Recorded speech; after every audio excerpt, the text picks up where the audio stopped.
Hello दोस्तों, आज मैं आपको अब्राहम लिंकन के बारे में बताना चाहता हूं, जिन्होंने 9 साल की उम्र पर अपनी माता को खो दिया। 21 साल की उम्र में भी पिता से अलग हो गए और 23 साल की उम्र में नौकरी से निकाल दिए गए। 24 साल की उम्र में वे अब्राहम लिंकन अपने बिजनेस में संपूर्ण रूप से फेल हो गए और हो गई थी और 26 साल की उम्र में उन्होंने अपनी प्रेमिका को खो दिया था, जिन्हें बहुत बड़ा झटका लगा था और 27 साल की उम्र में वे डिप्रेशन में चली गई थी, जिसके कारण उन्हें 34 की उम्र में उन्होंने चुनाव लड़ा, वे हार गई थी। 39 की उम्र में उन्होंने फिर दोबारा से चुनाव लड़ा, जब भी हार गई।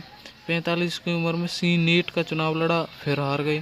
45 की उम्र में दोबारा से फिर से चुनाव लड़ा वाइस प्रेसिडेंट का, जिसमें वे हार गए। 49 की उम्र में फिर से दोबारा सीनेट का चुनाव लगा, जब भी हार गए। और 51 की एज में उन्होंने चुनाव लड़ा, वे बने अमेरिका के 16वें राष्ट्रपति अब्राहम लिंकन, जिनका नाम है अब्राहम लिंकन। धन्यवाद दोस्तों, और आगे में इस वीडियो